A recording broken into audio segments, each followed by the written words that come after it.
menonton video ini. Sebelum kita melakukan video ini, sila pertimbangkan untuk menekan butang subscribe dan aktifkan butang lonceng untuk mendapatkan video terbaru setiap hari. Assalamualaikum warahmatullahi taala wabarakatuh. Selamat sejahtera, selamat malam, salam reformasi, salam perjuangan saya ucapkan kepada rakan taulan sahabat handai, tuan-tuan, puan-puan, datuk-datuk, datin-datin, Tan Sri, Tun Sri, apa nama, siapa lah kan, sama ada orang biasa sampai orang ternama, daripada marhain kepada kayangan. Terima kasih saya ucapkan kerana menonton saya pada malam ini. Alhamdulillah, kerana terus bersama dengan saya, kerana terus share, terus like, terus subscribe, terus tekan button like tu kan. Kalau komen, Alhamdulillah, terima kasih saya ucapkan. Kalau anda komen dekat bawah di YouTube atau Facebook, saya baca komen-komen anda, walaupun mungkin tak baca semua, sama ada live ataupun lepas itu kan, saya baca. Kadang komen dekat TikTok pun saya baca. Cuma dekat TikTok ni saya tak baca sebab tak ada recording kan. Tapi dekat FB dan juga YouTube ada recording. Jadi benda-benda tu semua kita faham dan kita baca. Saya ada dapat feedback yang majoritinya sangat positif, sangat baik. Terima kasih saya ucapkan.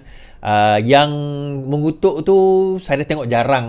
Bukan kata tak ada, tapi jarang lah. Ada yang komen pasal intro saya terlalu lama. Saya kata, kenapa intro kau terlalu lama sampai orang lari. Dia kalau dia recorded intro tu, kita boleh forward. Janganlah tunggu intro tu habis kalau recorded lah. Tapi kalau sekarang ni memang tak boleh tunggu lah, tapi dia ada timer kat situ. So tunggu je lah. Kan 5 minit tu tuan-tuan boleh pergi ambil air dulu, duduk ke apa ke. Okey je sebenarnya. Bagi saya, sebab saya nak buat intro ni, sebab saya kena prepare. Bagi yang tak tahu, semua sistem saya ni saya kena set up satu persatu. Saya kena tengok on ke tidak sistemnya, jalan ke tidak, benda ni dah tekan belum, ni dah tekan belum. Sebab itu saya boleh live dekat tiga platform yang berbeza. 1, 2, 3 platform yang berbeza ni. Jadi untuk mereka yang di... Alah, siapa pula telefon aku malam-malam buta ni, ya Allah.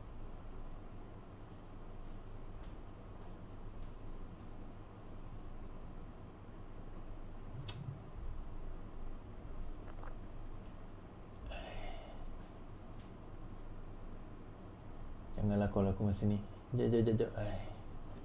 Sorry. Jadi siapa yang nak tengok sistem ni, nampak? Okey, dekat depan ni, ni dua laptop saya. Terima kasih New Reformers. Ni saya punya TikTok saya, ni saya punya laptop saya.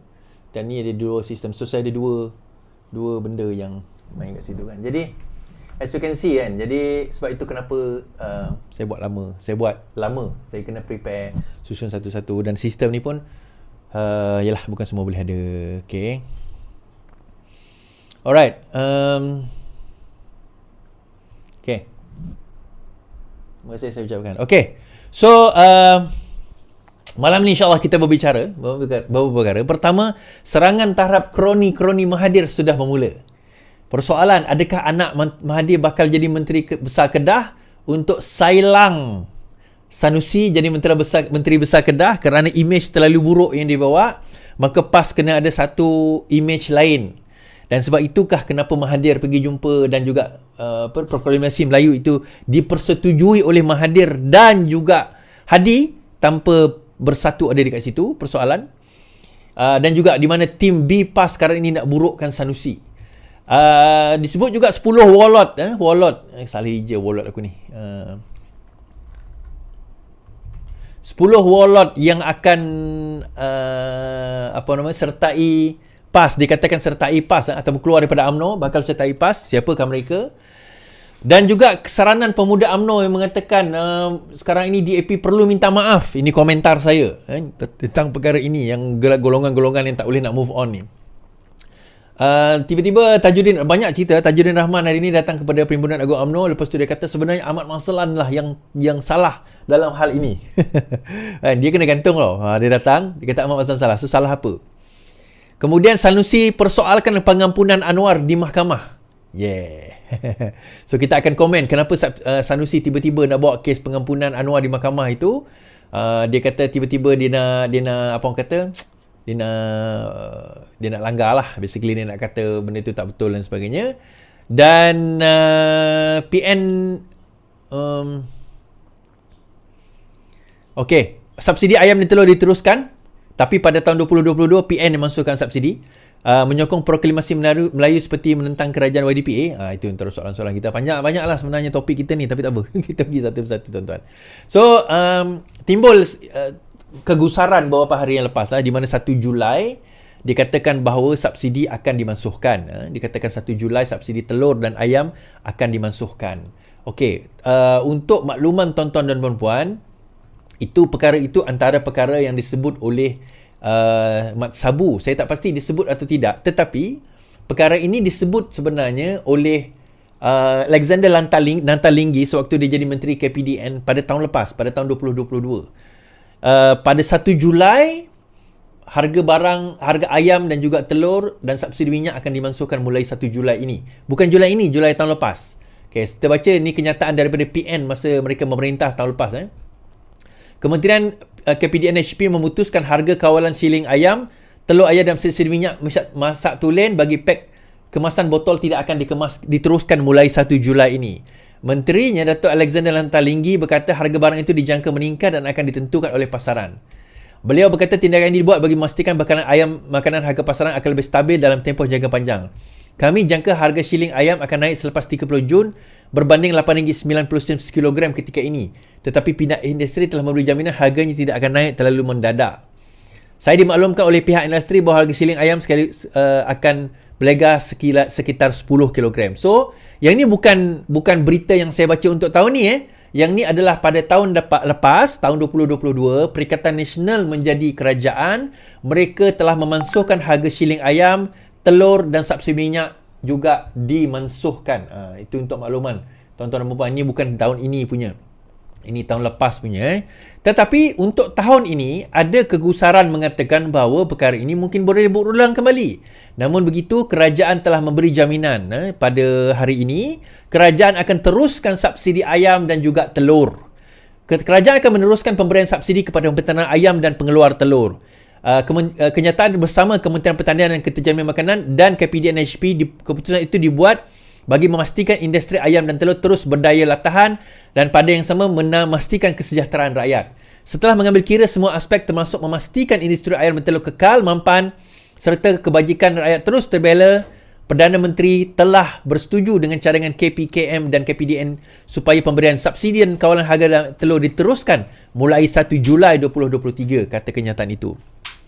Pada Februari lalu, Menteri Mat Sabu dilaporkan berkata harga ayam dan telur dijangka diapungkan selepas Jun. Dia berkata langkah itu sebahagian daripada langkah kerajaan mengatasi kekurangan bekalan makanan. Katanya harga dua bahan itu akan diapungkan agar kementerian akan dapat memantau menilai perubahan harga berbanding harga siling semasa. Seminggu kemudian, kementerian itu dalam kenyataan kabinet setuju untuk meneruskan subsidi telur hingga Jun sementara kajian sehingga subsidi bersasar dijalankan. Erti kata lain tuan-tuan, kenyataan yang mengatakan bahawa ialah serangan demi serangan daripada pembangkang tu normal lah. Dia serang kepada kita. Dia kata inilah dia kerajaan yang tak prihatin memansuhkan subsidi telur dan juga ayam dan juga minyak, dia kata. Mat Sabu dah announce pada Februari lepas. Mat Sabu announce, dia kata itu cadangan untuk melihat pada harga pasaran tetapi belum ditentukan oleh kabinet lagi. Dan akhirnya kabinet memutuskan untuk nak mengekalkan sehingga Jun bulan ini. So, kabinet juga telah memutuskan pada hari ini bahawa segala-galanya telah diputuskan. Dengan arti kata lain, even Julai ni pun harga ayam dan juga telur tidak akan dimansuhkan. Subsidi ayam telur tidak akan dimansuhkan. Dengan arti kata lain, ia dikekalkan. Namun begitu, sebenar dan hakikatnya yang menghapuskan, kita baca tadi menghapuskan subsidi itu adalah Perikatan Nasional. Tapi itu Alexander Lantalinggi bukan DGPS. Ya, DGPS. Tapi masa itu dia join Perikatan Nasional. Kabinet tu kabinet Perikatan Nasional. Mereka yang memutuskan. Dia bukan Alexander yang boleh putus seorang-seorang. Dia Menteri KPDN, tapi yang memutuskan tu adalah kabinet. Dan mereka memutuskan no longer subsidi ada dekat situ. Namun kerajaan ini mengatakan teruskan walaupun 11 Julai. So tak ada isu tuan-tuan. So kalau nak bantai kita pun rujuk balik berita yang tahun lepas di mana dia orang yang tarik. Dia orang yang masukkan harga shilling. Dia orang yang masukkan subsidi minyak. Okey? Habis kat situ. Ada satu berita habis kita buat cerita lain pula. Habis ada satu berita pasal logo Visit Perlis. Tapi bagus saya nak mention tuan-tuan. Logo Visit Perlis. Logo tahun melawat Perlis 2024-25 undang sindiran dan juga kecaman. Ni logo dia. Logo baru melawat Perlis didedah hari ini mengundang kritikan ramai termasuk bekas ahli parlimen Kanga Amin Ahmad. Mempersoalkan pemilihan logo tersebut, Amin dan juga timbalan pengurusi PKR Perlis berkata pastinya ada rekaan lebih menarik. Entah kenapa rekaan bentuk logo kerajaan nampak agak cincai. Saya percaya ramai yang boleh membuat reka bentuk yang lebih menarik dan menyalahkan makna. Mengulas lanjut, Amin berkata sektor pelancongan Perlis perlu dilengkapi dengan persediaan yang sesuai untuk menambah baik pengalaman pelancong. So kalau kita tengok logo tahun lepas ni, dia lagi menarik lah kalau kita tengok ni kan. Ini logo melawat Perlis nombor 2 dan nombor 3. Lawa lagi nombor 2 tu compare yang menang. Ada juga elemen negeri Perlis. Ini Perlis geng-geng ni komen lah. Dia kata adalah juga yang logo yang tak menang tapi lagi lawa daripada logo tersebut. Dia macam ni lah tuan-tuan. Walaupun Perlis ini adalah sebuah negeri PAS, diperintah oleh PAS. Bagi saya bila melibatkan pelancongan, melibatkan orang kata apa, ekonomi rakyat, saya tak kisahlah siapa pemerintah. Saya tak kisahlah pun logonya tak cantik. Yang penting adalah inisiatif dia kan. Jadi bagi saya menyeru seluruh rakyat, termasuk diri saya sendiri untuk melawat Perlis. Itu negeri PAS, kau nak promote kenapa? Tak, pemerintah nak PAS tapi rakyatnya tetap rakyat biasa kan. Saya pun teringin juga nak melawat Perlis. Yang saya tahu dekat Perlis ni gua kelam je. Gua kelam je saya tahu sebab ada beberapa kali buat syuting kat situ. Bukan saya, ada kawan saya buat syuting kat situ. Tu je saya tahu. Jadi saya tertarik lah. Apa lagi benda yang menarik kat Perlis ni kan. Benda yang menarik kat Perlis. Saya tahu dia ada bersempadanan dengan Thailand kan. Situ saya tahulah. Mungkin ada benda menarik dari yang kat Perlis yang kita boleh lihat, boleh teliti, boleh tengok, boleh pergi. Kalau tonton boleh suggest pada saya apa salahnya? Mungkin kita boleh buat rombongan melawat Perlis ke macam kan. Menarik juga kalau ada travel agency yang nak organize ke 3 hari 2 malam bermalam di Perlis, kita bagi Perlis tu, kita pusing Perlis, kita pergi tempat-tempat menarik, boleh lah promote kepada saya. WhatsApp saya, bukan WhatsApp, DM saya, message saya, kita kata kita organize pergi ke Perlis trip naik bas macam menarik juga tu kan. Kita buat geng-geng kita, siapa yang berminat pada harga-harga tertentu, kita buat trip melawat Perlis. Mungkin jugalah sebab dah biasa Terengganu orang dah biasa buat. Macam dia lah, ada banyak attraction kat Terengganu kan. Kelantan tak pernah orang buat lagi. Saya pun tak pernah pergi pelancongan di Kelantan sebab semua macam tak boleh je kan. Terengganu ni boleh lagi lah orang kata. Dekat Perlis saya tak pernah lagi. Ni first time. Kalau ada, apa salahnya kan. Kalau ada dekat Perlis, kita organize kat Perlis. Baik. Tadi ada saya baca pasal mampan tuan-tuan. Perkataan mampan. Ini saya nak bawa mampan ni. Baik. Mampan ni sebenarnya maksud definisi kamusnya adalah mampu mengekalkan pencapaian atau prestasi yang baik. Berdasarkan kepada Dewan Bahasa, mampu mengekalkan pencapaian atau prestasi yang baik. Ini contoh, ini tak ada kena-mengena dengan politik saya cerita. Contoh perkataan yang tersalah sebut tetapi akhirnya menjadi satu perkataan yang digunakan dan dimasukkan dalam Dewan Kamus Dewan. Mampan ni sebenarnya tak ada perkataan itu dalam bahasa Indonesia. Ini disebut oleh Datuk Seri Anwar Ibrahim sewaktu pembacaan bajet. I think 1997, 98 macam tu. Saya tak ingat, ada dalam tempoh tu lah. Dia baca bajet, pembentangan bajet masa tu sebagai Menteri Ekonomi. So, Menteri Kewangan. So, beliau membaca dan dia banyak guna perkataan-perkataan yang fancy-fancy lah orang kata kan. Yang agak pelik-pelik, agak fancy-fancy. So, dia guna perkataan itu. Dan salah satu perkataan, contohnya, Datuk Seri Anwar Ibrahim lah orang yang mula-mula menggunakan perkataan. Dia kata, kenapa kita nak guna perkataan sophisticated? Masa tu, sophisticated diterjemah ke dalam bahasa Melayu. Kenapa kita nak guna perkataan sophisticated? Sedangkan kita ada perkataan kita sendiri, iaitu canggih. Dia kata, oh, canggih. Sebab saya suka kan. Salah satu lagi perkataan digunakan adalah mampan. Sebenarnya, perkataan yang betul adalah mapan, bukan mampan. Tapi dia tersebut mampan dan akhirnya perkataan itu digunakan. Tak salah pun sebab itu bahasa kita ambil bahasa Indonesia, kemudian kita disebabkan tersalah tu, tak tahu sengaja tak sengaja ke apa kan, jadi kena tanya dia lah. Maka ditukar, akhirnya perkataan itu menjadi milik kita sendiri. Which shows, saya ada lihat satu apa orang kata, satu video lah itu kan, jumlah perkataan berdasarkan bahasa. And interestingly, kita punya bahasa antara bahasa Melayu kita, ni bukan bahasa Indonesia, Melayu kita, Malay words, kita ada lebih kurang 800,000 perkataan. 800,000, antara yang terbanyak juga tau. I think 800 ke 600,000, tapi ratus ribu perkataan kita. So kita ada perkataan yang banyak. Dan yang paling banyak adalah Korea. Korea punya perkataan tu antara yang paling banyak. Tapi Malaysia, Korea I think 2 juta or something like that, almost 2 million macam tu. Tapi kita ada lebih kurang dalam 800,000 or 600,000, ratus ribu lah.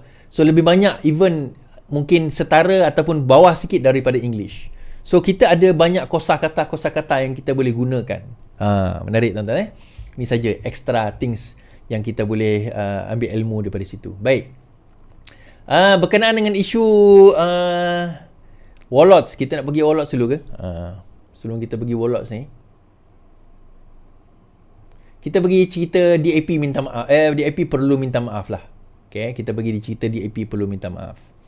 Dalam Perhimpunan Agung UMNO, sewaktu orang kata perbahasan daripada Pemuda UMNO mengatakan bahawa DAP perlu meminta maaf. Dia kata, okey, kita baca kat sini. Dengar. DAP perlu minta maaf kepada UMNO kalau jujur nak bersahabat. Pemuda UMNO hari ini menuntut DAP mohon maaf secara terbuka atas semua kata-kata dan tuduhan yang pernah dilemparkan kepada UMNO sehingga mengguris hati semua ahli parti itu sehingga kini.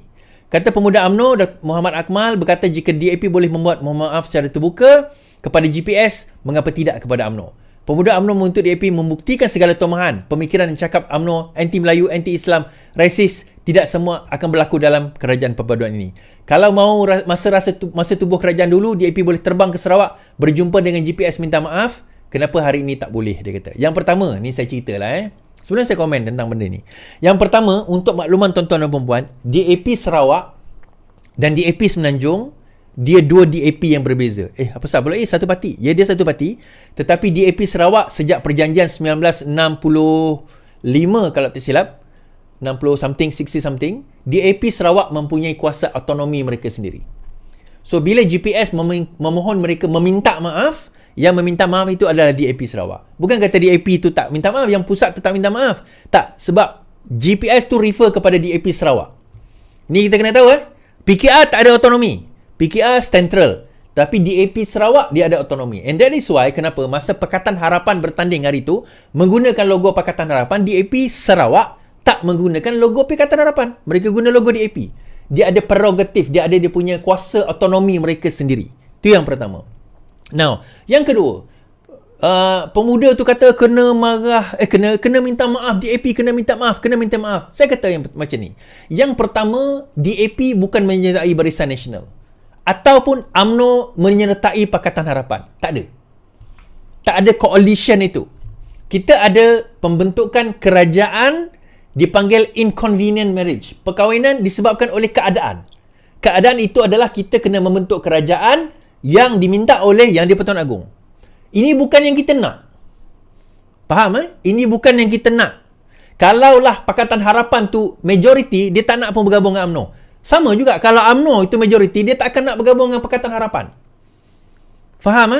Okay. So ini inconvenient marriage. Nak minta maaf kenapa?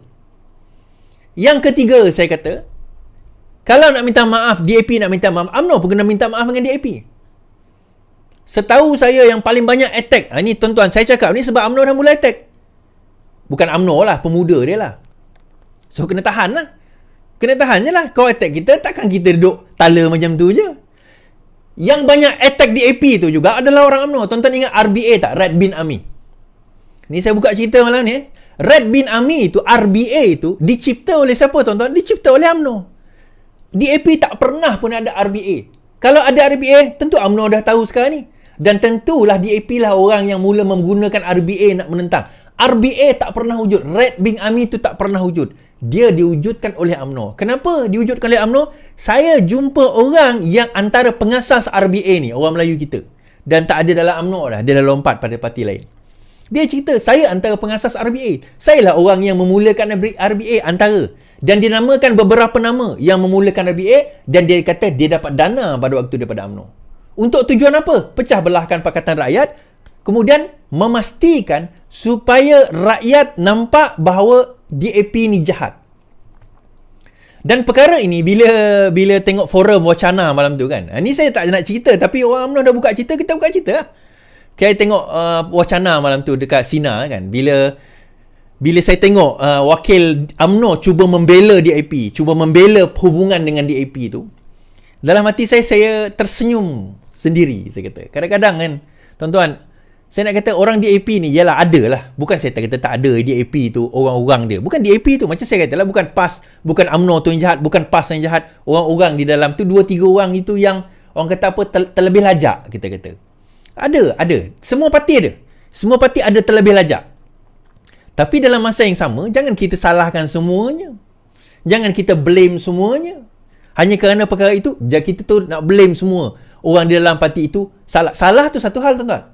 Tapi bukan setakat tu, komunis, kafe harbi. Apa perkataan yang tak pernah diberi dengan DAP, tuan-tuan? Resis, kan? Macam-macam lah. Ini semua, siapa yang berkawan dengan DAP ni, inilah teruk. Yang memulakan cerita ni siapa? UMNO lah. Yang UMNO sekarang ini UMNO kena sekarang ni, kena sebab berkawan dengan DAP. Yang bawa cerita tu semua dulu UMNO lah. Siapa boleh deny benda ni? Siapa yang boleh menafikan perkara ini? Yang memburukkan, sehingga DAP dapat label buruk tu, entah apa. Kadang-kadang kita kesian tengok kawan-kawan DAP kita kan. Yang dapat DAP buruk, yang komen-komen kat bawah, yang duk cerita-cerita DAP macam ni, DAP tu, DAP ni, DAP komunis, DAP 13 Mei, semua tu, ini semua orang UMNO yang bawa. Jadi persoalan kita, kalau DAP nak kena minta maaf, tak ada masalah. So UMNO kena minta maaf juga. Macam. Kalau macam tu, kalau tak ada, kalau tak nak, dan dua-dua tak payah, shut up lah. Kita dalam membentuk kerajaan, bukan kita membentuk parti politik yang sama sekarang ni. Kita ni membentuk kerajaan sebab ada keperluan membentuk kerajaan. Kita bukan parti politik yang sama. Dia bukan UMNO masuk Pakatan Harapan atau DAP masuk Barisan Nasional. Tak ada, tak payah nak minta maaf. Habis GPS boleh is. Tu saya kata, itu prerogatif DAP Sarawak. Pada waktu itu. Jadi, apa DAP kata? Pemuda UMNO perlu move on. Lupakan kisah lama DAP. Anthony Locke ni smart Anthony ketika ditemui, Kuala Lumpur, Setiausaha Agung DAP, Anthony Locke berkata, pemuda UMNO perlu melupakan kisah silam dan move on dari sebarang persengketaan serta pemusuhan politik sebelum ini. Menurut beliau, sekiranya diungkit-ungkit kisah silam, perkara tersebut tidak akan menemui jalan kesudahan. Permusuhan ini masing-masing ada. Setiap parti ada. Kalau kita terus mengungkit kisah lama, dia tak akan berkesudahan. Kita sudah membentuk kerajaan lebih daripada 6 bulan. Kita sudah bincang secara persetujuan dan komitmen masing-masing. Kita pun telah move on sejak penubuhan kerajaan perpaduan, katanya. Beliau berkata demikian di PWTC semalam. Begitu juga perkara yang sama disebutkan oleh siapa? Presiden parti, Zahid Hamidi. Nah, tuan-tuan, kalau sebelum tuan-tuan tembak saya sebab dok kata pasal UMNO, tuan-tuan patut tembak dulu pemuda UMNO tu. Saya tak ada apa, saya tak ada jawatan, saya bukan ada jawatan ketua pemuda ke apa ke, ketua AMK ke, yalah saya dah tua AMK benda. Kan jawatan besar ke tak? Saya ahli biasa. Sebelum nak tembak saya, pergi tembak ketua pemuda tu dulu. Tuan-tuan, saya kata kita sekarang ni meniti titian yang sukar. Kita berjalan di titian yang sukar. Kiri kanan dok tembak kita ni. Kiri kanan dok tembak kita. So bila kiri kanan dok tembak kita, orang dalam tu tembak juga, masalah lah. Is kau tembak sekarang ni Is? Iyalah, dah dia tembak, aku orang kata apa? Response fire lah. Takkan kita ni orang tembak kita duduk diam. Jadi kau membela DAP? Memanglah ada di satu parti dengan kami, Pakatan Harapan. Memanglah. Kita comrade, kita satu geng yang sama. Orang ada masalah dengan geng kita pun kena jawab lah. Mungkin DAP tak nak jawab, tak ada masalah, itu hal dia. Dan dah dijawab oleh apa orang kata Anthony Locke dah. Dia kata apa? Move on lah. Kita membentuk kerajaan.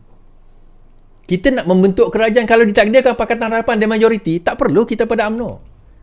Begitu juga UMNO. Kalau UMNO ada majoriti, tak perlu dia pada Pakatan Harapan. Betul tak? Jadi kita nak mengungkit-ungkit hal ni, kenapa? Kita bukan berada di satu parti yang sama. Kita cuma berada di kerajaan yang sama. So let's move on. Kan? Dah habis. Let's move on. Dalam Perhimpunan Agung UMNO itu juga disebut ada 10 warlord. 10 warlord yang dikatakan akan mengucapkan selamat tinggal. Jangan diucap selamat tinggal. Jangan kau ucap selamat tinggal. Jangan diucap selamat tinggal kepadaku.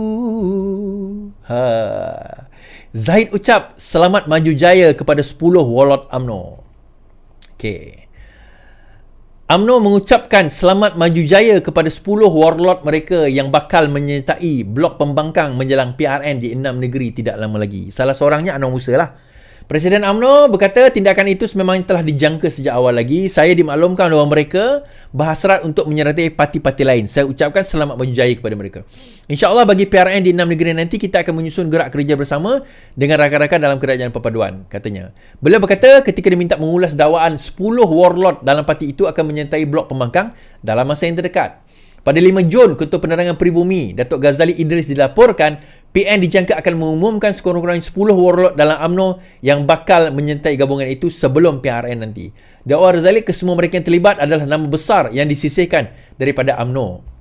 Dan ini adalah kenyataan. PN akan mengumumkan 10 warlord UMNO yang akan menyertai gabungan tersebut. Dia kata senarai akan diumumkan sebelum PRN, dan ini berita pada 5 Jun yang lepas, dalam kira 4 hari yang lepas lah. Baik. Siapakah antara 10 warlord itu, tuan-tuan? Seperti yang kita ketahui, yang pertama adalah Anwar Musa lah, itu dah kita ketahui. Yang kedua adalah KJ, KJ. Yang ketiga antaranya adalah Tajuddin Ramli. Kemudian kita ada beberapa nama termasuk Hishamuddin. Nah, isu dia adalah orang seperti Hishamuddin, adakah mereka akan lompat? Dia akan lompat daripada UMNO dan hilang kerusi demi nak menyertai PRN. Itu satu persoalan, satu tidak persoalan yang besar. Sedangkan dia sekarang ni enjoying the benefit sebagai seorang ahli parlimen dan juga enjoying the benefit of segala peruntukan kerajaan. So, adakah dia nak hilang jawatan sebagai ahli parlimen, bertanding di kerusi PRN, kemudian berkemungkinan dia akan kalah dekat situ? Johor tak bertanding, Hishamuddin ni sembrong. Now, tuan-tuan, itu antara persoalan-persoalan bila disebut ada 10 warlord. Pada jangkaan saya, dia tak akan ada 10 warlord ni akan menyertai Perikatan Nasional pun, berkemungkinan besar. Even KJ sendiri sampai sekarang tak berani nak menyuarakan pandangan sama ada dia nak menyertai Bersatu atau tidak. Anwar Musa masih lagi menunggu kelulusan, kalau menurut apa orang kata yang disebutkan dalam apa orang kata dalam sinar harian tempoh hari, masih lagi menunggu sama ada nak bertanding ke diterima atau tidak diterima dalam PAS. Kita ada nama lain seperti Noh Omar dan sebagainya. So mereka ini masih lagi dalam pertimbangan. Noh Omar most likely dia akan masuk dan bertanding lah. Dia nak follow footstep Syahidan Kasim. Namun 10 warlord ini bukanlah nama yang kita kata nama baru lah.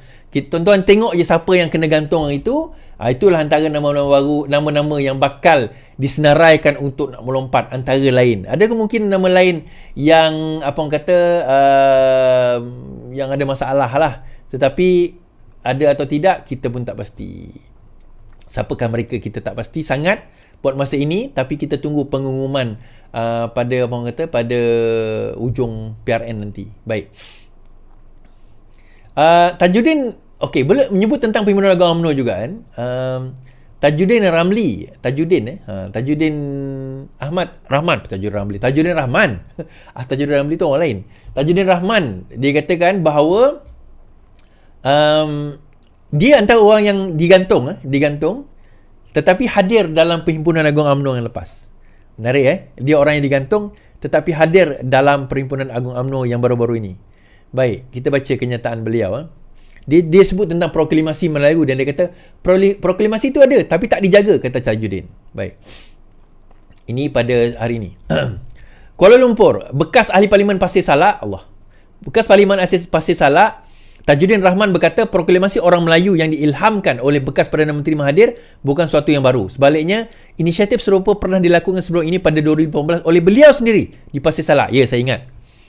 Dia Mahathir lewat, saya dah buat dulu. Saya pada 2018 kumpul Melayu semua di Pasir Salak. 50,000 orang datang. Yalah, katanya lah.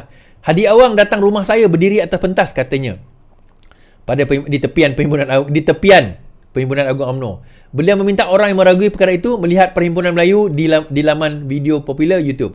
Hadi pertama kali datang dan duduk atas bersama pemimpin UMNO. Tajuddin berkata inisiatif itu kemudiannya membawa kepada mufakat nasional. Kerjasama dibentuk oleh UMNO dan PAS selepas PRU14. Jawatankuasa malah dibentuk untuk mengurus kerjasama itu. Namun kecewa pemimpin UMNO dan PAS yang diberi tanggungjawab tidak menjaga yang baik. Mereka patut jaga, kata Tajuddin. Jawatankuasa dibentuk oleh Zaid Ahmadi untuk menguruskannya. Siapa ketuanya?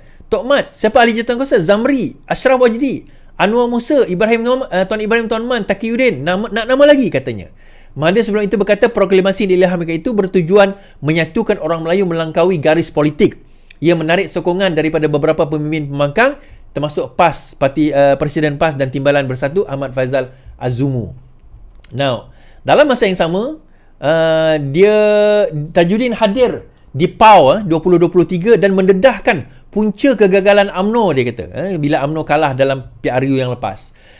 Bekas MKT UMNO Tajudin Abdul Rahman mendakwa Ahmad Mazlan lah punca apa yang disifatkannya sebagai kegagalan UMNO pada hari ini. Kita kena ingat, dia kata Ahmad Mazlan ni punca sebenar. Dia berkata demikian ketika membuat kehadiran mengejut di Perhimpunan Agung UMNO 2023 ke Pusat Dagangan di Bumi Putera sekaligus, walaupun keanggotaannya digantung selama 6 tahun. So, dia ni salah seorang warlord yang dikatakan akan menyertai parti lain. Tajudin mendakwa Ahmad ketika menjadi Setiausaha Agung UMNO tidak memberi nasihat yang sewajarnya kepada Zahid yang menjadi presiden pada saat parti berada dalam keadaan lemah. Dia hanya mendengar segelintir orang di sekelilingnya saja. Dia gagal dengar suara akar umbi. Ahmad Mazlan itu tak boleh pakai. Dia budak muda. Aku lebih tua daripada dia. Dia ni suka publicity. Hari-hari nak cakap. Dia jadi Setiausaha Agung UMNO punah. Masalah macam-macam. Dia gagal sebagai Setiausaha Agung UMNO. Dia tidak menjadi penasihat yang betul kepada Presiden. Itu Zahid pernah cerita kita. Pemimpin-pemimpin ini ada ramai penasihat. Tapi ada juga punah sihat. Keliling itu ada yang bagus, ada yang tak bagus. Kena dengar akar umbi di bawah. Jangan dengar orang keliling saja yang mengampu macam Mazlan ni, katanya. Tajudin juga turut menyindir Setiausaha UMNO Ashraf Wajdi, berkata dia mempunyai tanda-tanda sama seperti Ahmad. Setiausaha Agung sekarang kena tengok dulu, tapi dia ada tanda-tanda macam Setiausaha Ahmad dulu, lebih kurang sama, katanya. Terdahulu Tajudin yang juga bekas ahli Parlimen Pasir Salak hadir di PAU secara sukarela. Namun katanya dia tidak memasuki Dewan untuk hadir sesi perbahasan. Yang Presiden dan Setiausaha kata pemimpin yang digantung boleh hadir, tapi tak kata boleh masuk ke dalam Dewan, katanya. Normally untuk siapa yang tak mengetahui tentang perkara ini, nak masuk Dewan tu dia perlu ada PAS. Nak masuk Dewan tu perlu ada PAS, dan PAS itu adalah PAS sama ada perwakilan atau pemerhati lah. So orang luar boleh datang tapi berada dekat luar, masuk dalam tu tak boleh. Saya ingat lagi masa saya digantung itu pun, saya pergi kongres tersebut, jumpa kawan-kawan, tapi saya tak boleh masuk ke dalam Dewan. Saya tak boleh masuk. Tak boleh masuk Boleh je saya masuk sebenarnya. Kan? Sebab saya bukan perwakilan ataupun pemerhati. Kan? Okay. Now, balik kepada cerita tadi tu kan. Adakah Ahmad Mazlan yang menyebabkan kegagalan UMNO? Now, pertama sekali, saya tak ceritakan. Pertama kali, Tajudin Rahman tak kata kegagalan yang mana. So, saya assume dia adalah kegagalan sewaktu PRU yang lepas lah. Okey, untuk makluman Tajudin Rahman, kegagalan PRU yang lepas itu bukan disebabkan oleh Ahmad Mazlan seorang. Okay, saya tak kata Ahmad Mazlan tu taklah menyebabkan. Tapi bukan kegagalan itu disebabkan oleh dia seorang. Dan saya sebut ini bukan sebab saya membenci UMNO. Saya melihat daripada perspektif orang yang menganalisa apa orang kata keadaan politik di dalam negara kita. Now, sebelum kita cerita kejatuhan UMNO itu, kita cerita dahulu berkenaan dengan kerajaan yang dibentuk oleh Muhyiddin Yassin pada tahun 2020 sehingga tahun 2022. Dalam tempoh 33 bulan itu, kerajaan itu telah jatuh sewaktu tempoh pemerintahan. Dan kesilapan, ini beberapa kesilapan saya cakap. Kesilapan pertama yang UMNO buat adalah apabila mereka bersetuju membentuk kerajaan bersama dengan Perikatan Nasional bersama dengan Bersatu pada waktu itu dan membentuk kerajaan. Itu kesilapan pertama mereka. Kenapa? Okey, kita akan tengok. Kesilapan itu berlaku kenapa? Pada waktu itu mereka tak nampak jalan lain melainkan kena gabung dengan Bersatu. Sedangkan saya dah cakap dalam live saya kata kalau gabung dengan Bersatu memang pancung kepala sendirilah bagi saya. Sebab Bersatu dan UMNO dan PAS, terutama PAS ni boleh tolak tepi. Tapi Bersatu dengan UMNO ni dia mempunyai dia ni competitors, direct competitors, tuan-tuan. Macam UMNO ni memang kompetitor dengan DAP, dengan PKR, dengan Amanah, tapi kita tak terlalu direct competitor sebab kami punya market Pakatan Harapan ni kita pelbagai bangsa. UMNO adalah parti bangsa Melayu Islam. Bersatu pun sama. So dia orang ni direct competitors. Up to the teeth orang kata, even warna parti mereka pun hampir sama. Merah putih tu hampir sama. Kita kata. So, akhirnya, bila mereka nak membentuk kerajaan, pada masa itu perkiraan dia, bagi saya perkiraan yang sangat silap. Ini melihat daripada konteks orang yang berada di luar UMNO. Bukan sebab saya kata ni bukan sebab saya nak kutuk UMNO. Tapi nak beritahu. Hakikat sebenar. keputusan untuk mencintai bersatu itu, saya kata dalam live saya pada waktu itu dan sekarang ini adalah keputusan bunuh diri, saya kata. Kenapa? Saya kata bersatu akan berusaha untuk memastikan bahawa UMNO ini akan lemah dan kalah PRU yang akan datang, which is PRU ke-15. Mereka akan berusaha, mereka akan bekerja memastikan bersatu ni kuat dan pastikan bahawa UMNO ni kalah. Itu objektif mereka. Dan ada satu video yang saya buat dalam live tu, ada gambar 2 ekor singa di dalam satu sangkar. Dia ada gambar tu 2 ekor singa di dalam satu sangkar. Saya kata mustahil boleh ada 2 ekor singa di dalam satu sangkar yang dominan. Keduanya kena gaduh dan salah satu kena mati. Saya maksudkan 2 ni adalah parti UMNO dan juga bersatu. Itu kesilapan mereka yang pertama. Kemudian kesilapan mereka seterusnya, saya buktikan, saya kata, apabila Muhyiddin Yassin tidak melantik Zahid Hamidi sebagai mana-mana jawatan di dalam kerajaan 33 bulan itu. Dia tidak melantik Zahid Hamidi dalam kerajaan 33 bulan tersebut. Kenapa, tuan-tuan? Kenapa tidak ada pelantikan tersebut? Tuan-tuan, tolong share lagi. Tolong tag-tag lah 300,000 malam ni. Okey. Tolong 1.7k yang menonton kita. Terima kasih 10,000 menonton YouTube dan Facebook. Now,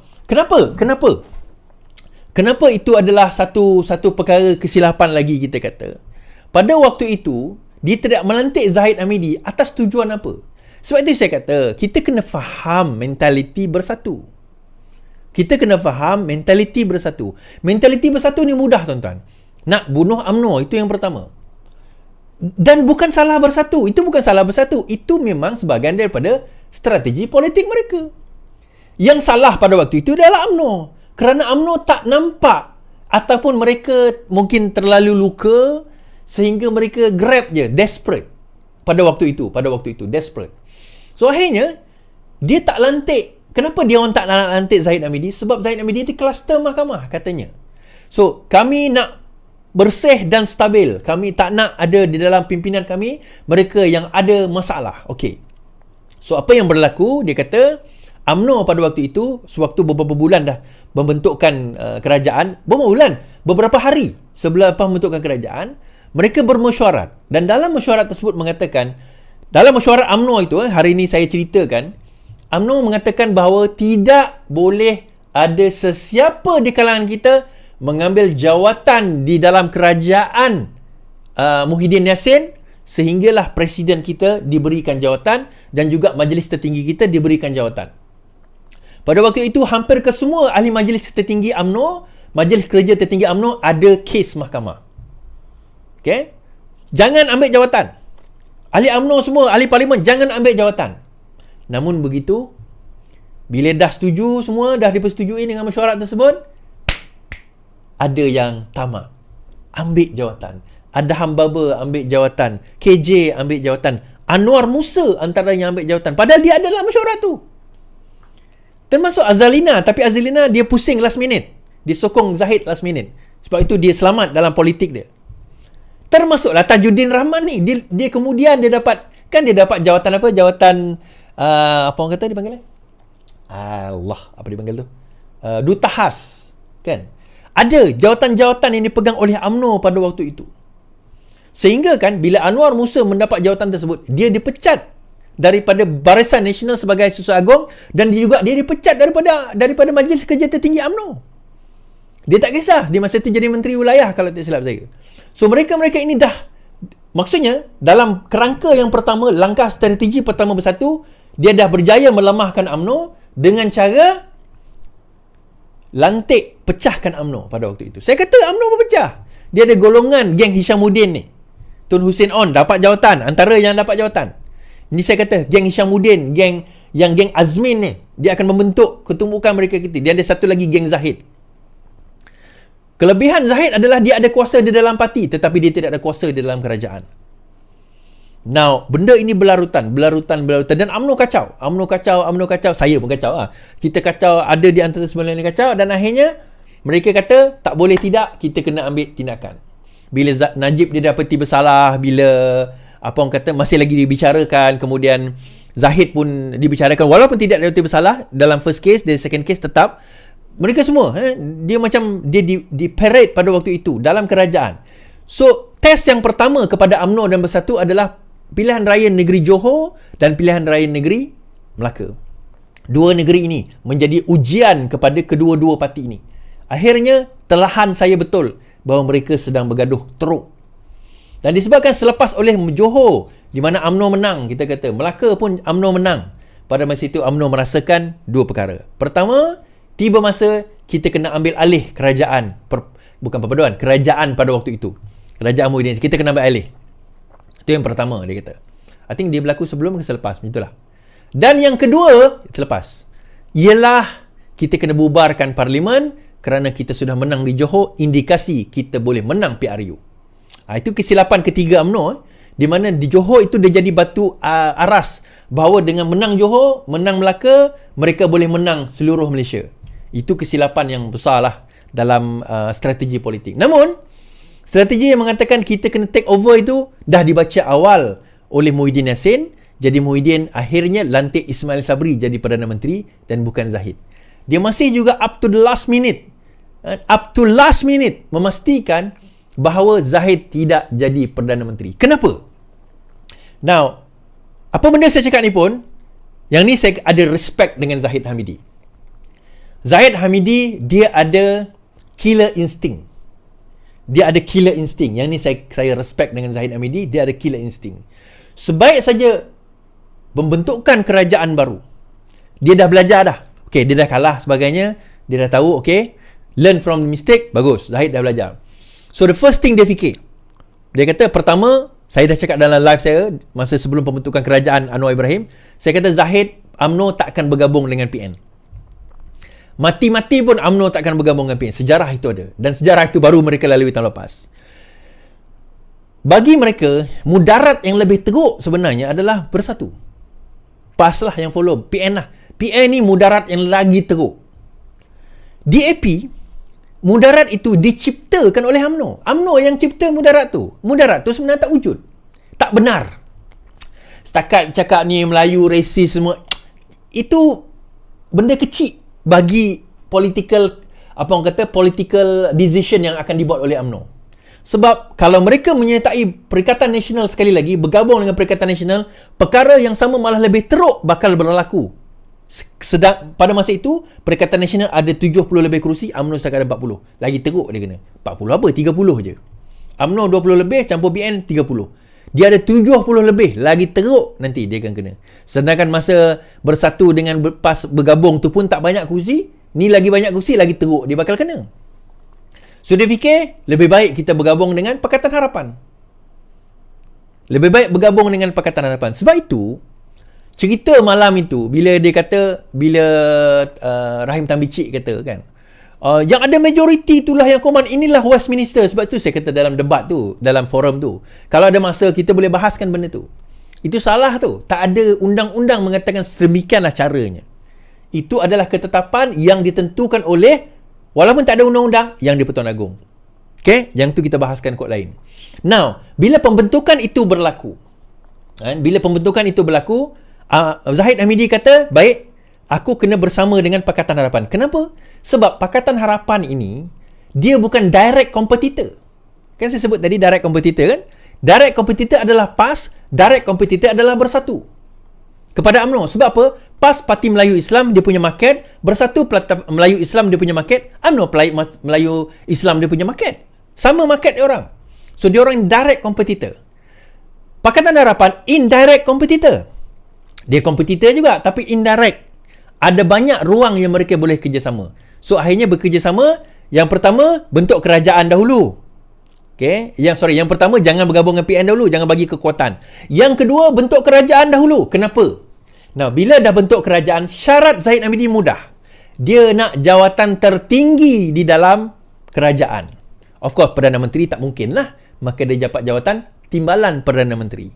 Nah, bila dia timbalan Perdana Menteri, dia Presiden UMNO, kemudian KDN pula dipegang oleh Saifuddin Nasution yang membuat perbincangan dengan UMNO.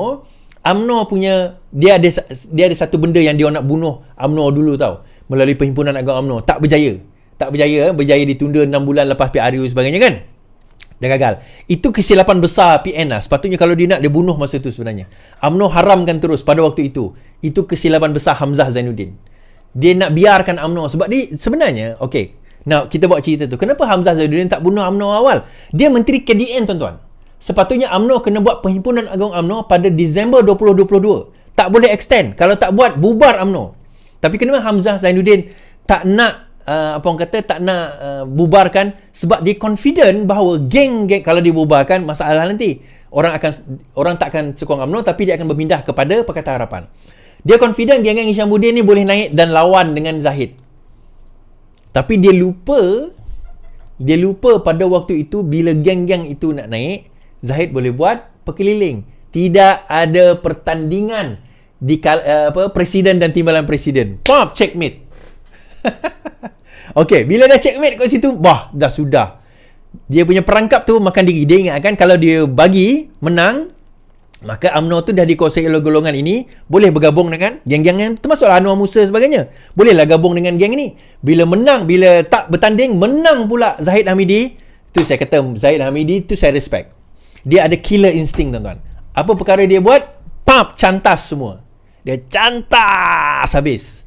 Dia cantas KJ, Anwar Musa, cantas Tajuddin Rahman, dia cantas. Semua yang dapat jawatan tadi tu dia cantas. Hishamuddin dia gantung. Kenapa Ismail Sabri dia tak gantung atau dia tak buang tuan-tuan? Sebab pertama dia ahli parlimen lah. Kalau gantung nanti kurang pula kursi. Yang kedua, Ismail Sabri terus buat pengumuman.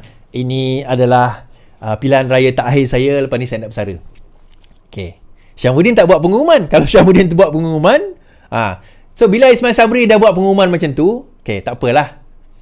Biarlah dia. Kemudian yang kedua, dia bekas Perdana Menteri. Suka atau tidak, dia masih ada sokongan. Jadi akhirnya dibiarkan. Orang tua tu dia biarkan. So terus saya kata kesilapan yang ada sebenarnya bukan pada Ahmad Mazlan. Ini cerita panjang-panjang ni nak bagi tahu kesilapan tu. Bukan pada Ahmad Mazlan. Kesilapan awalnya pada keputusan golongan yang tak nak dengar cakap pemimpin Zahid Hamidi. Kalau awal mereka dengar cakap Zahid Hamidi, semua jangan ambil jawatan. Pada masa itu kerajaan goyang tau. Kalau kerajaan goyang, dia orang ada say. Kalau semua berpakat dengar cakap Zahid dan tak tamak, macam cerita perang Uhud tu kan. Rasulullah kata jangan turun, ambil ghanimah tu. Tunggu dekat bukit tu, pemanah ni. Tengok-tengok semua dia ambil ghanimah, dia ambil dia punya harta rampasan perang, dia pun turun. Habis musuh serang. Itu kelemahan, itulah sebenarnya kelemahan. Termasuk Tajuddin Rahman ni. Dia tak nampak. Dan tuan-tuan, saya nak bagi tahu, kekuatan sebenarnya bukan dengan gabungkan parti politik. Kau gabunglah PAS dengan UMNO dengan Bersatu, kau gabunglah. Dah bergabung dah pun pada 33 bulan yang lalu. Sewaktu mereka menjadi kerajaan tahun lepas, dah bergabung dah. Dah bentuk kerajaan dah pun. Tapi adakah mereka berjaya menyelesaikan konon-kononnya masalah Melayu? Bukan. Because itu bukan masalah Melayu. Masalah Melayu bukan gabung parti politik ni. Itu bukan. Masalah politik ini adalah apabila orang menggunakan bangsa dan agama untuk memecah belahkan. Kemudian disalahkan DAP. Melayu berpecah sebab DAP. Apa kena mengenai DAP pula? Engkau orang sendiri yang gaduh sama sendiri.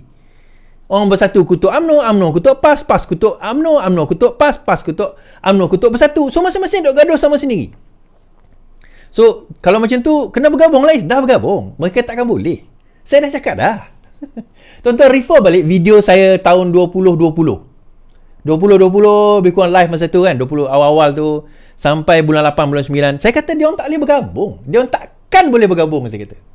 Saya tak ingat saya kata potong jari lah kalau dia orang nak bergabung dan berdamai. Dia boleh bergabung. Bergabung tu boleh, tapi nak berdamai dalam pergabungan tersebut. Kenapa?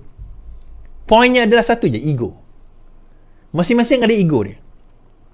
Hanya kalau mereka saya saya cakap dalam ni forum Sina. Bukan forum Sina yang baru-baru ni, bukan dengan yang Halimah tu. Sebelum itu, masa itu saya dengan adakah UMNO hilang something like that lah, pasal undi Melayu ke apa. Saya kata mereka boleh menang kalau mereka bergabung. Tetapi nak bergabung tu tak boleh, melainkan dia kena ketepikan ego mereka. Dan saya tahu ego ni merupakan benda yang paling besar yang masing-masing takkan nak ketepikan. Masing-masing ada kepala di sini. Kan, selagi mana ego tu dekat situ, susah untuk mereka nak korang cakap apalah. Kan kita kena bersatu, kita kena, tak ada. Tak boleh tuan-tuan. Okay. Right. Saya cerita sikit. Patut cerita tu saya buat last tadi baru menarik kan, tapi tak apalah. Berkenaan dengan Skandal dana negara, SPRM beku akaun bank bernilai lebih 39 juta ringgit. Akaun bank berjumlah 39 juta termasuk milik bekas Menteri Kanan, 2 ahli perniagaan bergelar Tan Sri dan ahli keluarga mereka telah dibekukan susulan siasatan penyelewengan dana negara berjumlah 2.3 bilion. Suruhanjaya SPRM dalam kenyataan ini memaklumkan pembukaan itu melibatkan 192 bank akaun, merangkumi 35 akaun syarikat dan 157 akaun bank. Menurut SPRM, mereka merakamkan kenyataan 2 individu bergelar Tan Sri selain menggeledah kediaman serta premis berkaitan. Semua mereka diserahkan mengikut akta SPRM. Susulan itu berupa dokumen berkaitan kes telah pun diperolehi. Pada 19 Mei lepas, seorang bekas Menteri Kanan dan seorang tokoh korporat bergelar Tan Sri dilaporkan di siasat SPRM berhubung penyelewengan dana bernilai 2.3 bilion ringgit. Baik. Ini saya sebutkan tuan-tuan sebagai sekarang ini serangan terhadap terhadap kroni atuk sedang berlangsung. Dia macam ni. Sabarlah sabarlah 11,112 orang dan 2.1K. Sabar. Ni saya nak cerita ni. Cerita ni panjang ni. Biasanya saya jarang lebih daripada sejam. Hari ni kita lebih sejam. Okey. Atuk sekarang ni, kalau perasan sebelum ini, PN, lepas akaun kena beku, dia jumpa dengan Daim. Okey, dia jumpa dengan Daim. Ni kita cerita strategi sikit Dia jumpa dengan Daim. Apa tujuan jumpa dengan Daim? Fulus wal duit, tuan-tuan. Fulus al dunia wal mampus fil akhirah. Fulus wal duit. Duit dan duit. Tu yang diorang perlukan. Selepas perjumpaan tersebut, Daim kena siasat. Menteri Kanan tu, bekas Menteri Kanan tu Daim lah. Kena siasat, tuan-tuan. Lepas dah kena siasat, jam. Sekarang ni nak dapat duit kat mana? PN ni. Bersatu ni nak dapat duit kat mana? Apa orang kata PAS nak dapat duit kat mana ni? Mampus kita. So nak dapat duit kat mana? So akhirnya terpaksa berjumpa dengan Mahathir. Malam ni kita cerita lagi sekali. Perjumpaan dengan Mahathir, proklamasi Melayu itu semua wayang. Kenapa wayang, tuan-tuan? Itu semua adalah satu cerita. Tun, kami perlu dana. Kami perlu duit. Dia tak cakap macam tu direct lah. Tapi itu indikasi besar dia. Dia tak cakap lah direct macam tu. Oh, Tun, tolong bagi duit. Tak ada. Tapi itu indikasi besar dia. Dan mustahil tak kalau Tun kata, boleh. Tapi dengan satu syarat. Apa syarat dia? Mukris menjadi Menteri Besar Kedah. Hah? Mukris jadi Menteri Besar Kedah? Macam mana? Kan hari itu Mukris ada minta permohonan untuk menyertai Perikatan Nasional melalui Pejuang. Kenapa tak terima? Tuan-tuan, kita fikir logik lah. Apa yang Mahathir ada? Di manusia ni, kalau kita faham, kita hanya akan pergi kepada seseorang kalau kita ada keperluan kepada sesuatu. Dia bukan ahli parlimen. Dia tak ada parti yang kuat. Dia tak ada jati diri yang kuat. Kalau dia bertanding pun hilang deposit hari tu. Tapi apa yang tinggal yang dia ada, tuan-tuan? Nama tak ada lah. Dia bertanding hari tu hilang deposit. So apa yang Mahathir ada tinggal? Bukan dia. Mahathir ni tak, yalah, tak kata tak banyak duit. Banyak juga duit. Bukan dia. Kroni dia. Dia ada kroni-kroni yang dia boleh panggil macam tu je, tuan-tuan. Dia ada kroni yang dia boleh panggil macam tu je. Yang dia dah bina 22 tahun masa dia jadi Perdana Menteri tu. Okay. You ke is? Iya. 22 tahun yang dia jadi Perdana Menteri tu, kau ingat kosong-kosong ke? Ingat saja-saja dia buat jadi Perdana Menteri. Tak ada. Terima kasih yang bagi derma dekat YouTube. Kalau ada yang bagi derma dekat YouTube, minta maaf kalau saya tak nampak. Macam malam tadi ada daripada Singapura. Terima kasih daripada Singapura. Terkejut, saya nama dia Samsuri Ahmad. Macam Menteri Besar Terengganu. Saya ingat Menteri Besar Terengganu ke bagi tu. Rupanya Singapura. Okay. Duit, tuan-tuan. Rupanya dia perlukan duit. So duit tu untuk tujuan apa? PRN. So Sanusi sekarang ni, dia punya perbincangan tu, dia kata, okay, kami perlukan apa orang kata, Mukris ni jadi Menteri Besar. Okay. So macam mana? Apa rancangan mereka? Kita kena pastikan bahawa Mukris Sanusi dapat wajah buruk, dapat nama buruk di Kelantan, di Kedah ni. Dan Sanusi ni bukan bijak sangat, tuan-tuan. Dia ada short fuse sikit. Kan, bukan gila, short fuse. So, nak nak provoke Sanusi ni mudah je. Kita tengok semalam saya baca dia punya apa orang kata 10,000 kat YouTube. Terima kasih. Yang kita baca dekat conversation WhatsApp dia dengan geng dengan FMT punya wartawan tu kan. Kita tahu dia short fuse. So nak kenakan orang short fuse ni simple je. Suruh dia cakap benda bodoh. So dia cakap lah tentang nak ambil alih Terengganu lah, nak ambil alih Penang lah. Siam ni bukan tak pernah jajah Kedah lah. Lepas tu dia sebut Arotia lah, saya ni orang bijak lah. Ingat aku siapa? Boleh gempak-gempak. Dia buat macam tu lah. Dia buat. Dan benda ni, untuk makluman tuan-tuan, bukan setakat orang-orang PH je duk bantai Sanusi.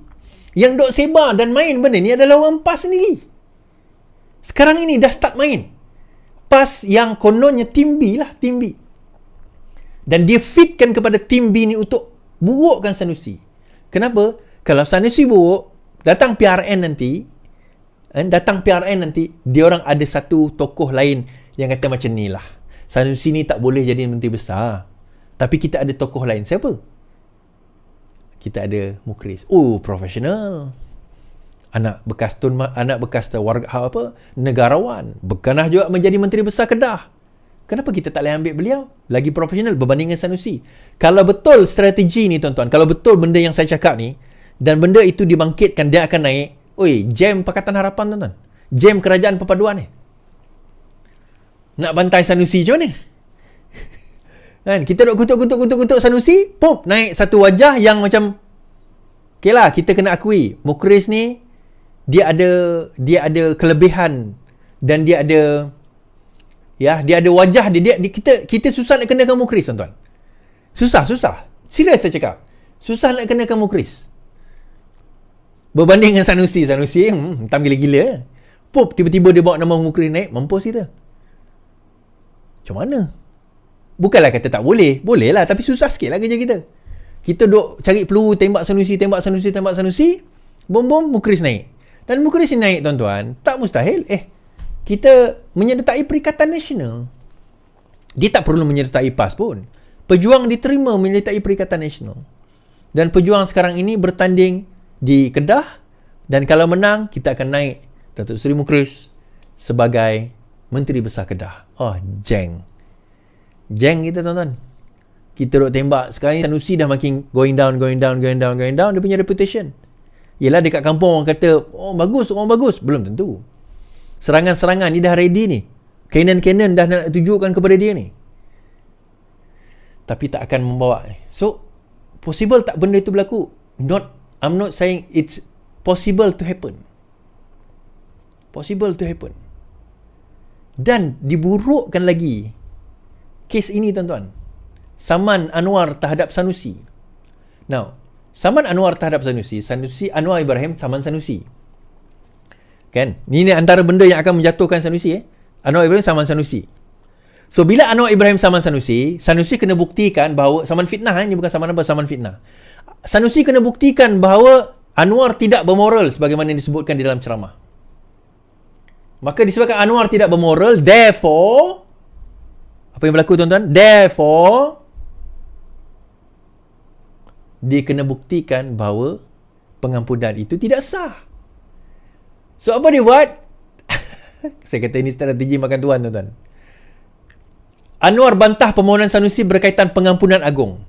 Datuk Seri Anwar membantah permohonan Sanusi di Mahkamah Tinggi menentukan persoalan undang-undang berkaitan pengampunan diraja yang diberikan kepada Perdana Menteri itu 5 tahun lepas.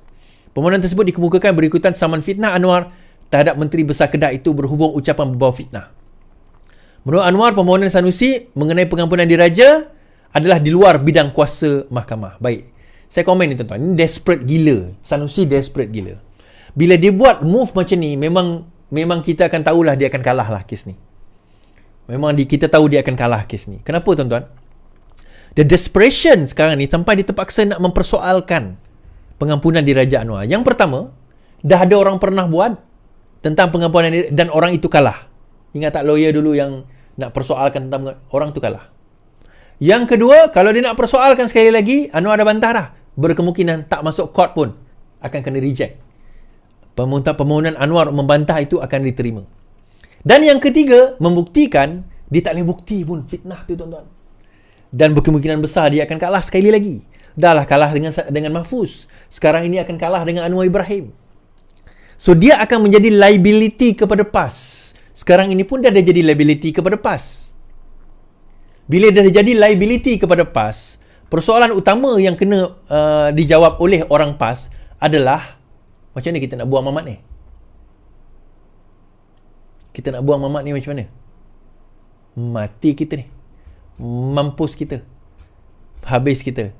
Kita kena cari jalan lain untuk memastikan bahawa kita akan berkuasa kembali, tapi bukan dengan cara letak Mahfuz. Mahfuz pula, Sanusi. Tuan-tuan, daripada dulu lagi Sanusi ni memang liability sebenarnya. Dan orang tak berapa suka sangat Mahfuz. Bukan orang ramai tapi even dalam pimpinan PAS ni tak apa suka sangat Mahfuz. Bila dia sebut perkataan-perkataan lucah, dia sebut perkataan yang memang memalukan lah. Trilion pendapat. Itu bukan level menteri besar lah. Lepas itu dia duduk marah Anwar pasal kemiskinan. Bukan level dia lah. Pasal kemiskinan, dia duduk kutuk anak orang miskin terasa tau. Mahfuz cakap macam tu. Sanusi cakap macam tu. Orang miskin terasa. Sanusi cakap macam tu. Sedih sama ni. Tapi itulah hakikat yang kena diterima oleh geng-geng diorang ni. Okay, thank you very much. Terima kasih yang menonton. Total 12,000 di YouTube, Facebook, 2.5k di TikTok. Terima kasih saya ucapkan. Terima kasih yang share, terima kasih yang like, terima kasih yang bagi gift, terima kasih semua. Semoga insya-Allah kita terus mempertahankan kerajaan perpaduan ini, mempertahankan Perdana Menteri Malaysia PMX. InsyaAllah kita menang PRN ini dan buktikan Kedah dan Terengganu dua negeri yang bagi saya boleh tumbang. Tetapi ini pesanan saya kepada pimpinan Pakatan Harapan di Terengganu lah. Udahlah gaduh. Kan? Udahlah gaduh. Berbaik dulu sementara PRN ni, lepas PRN gaduh balik lah. Tapi udahlah bergaduh. Okay? Sekian daripada saya. Kita jumpa lagi. Selamat malam. Selamat beristirahat. Yang penting lawan. Tetap lawan. Jumpa di TikTok.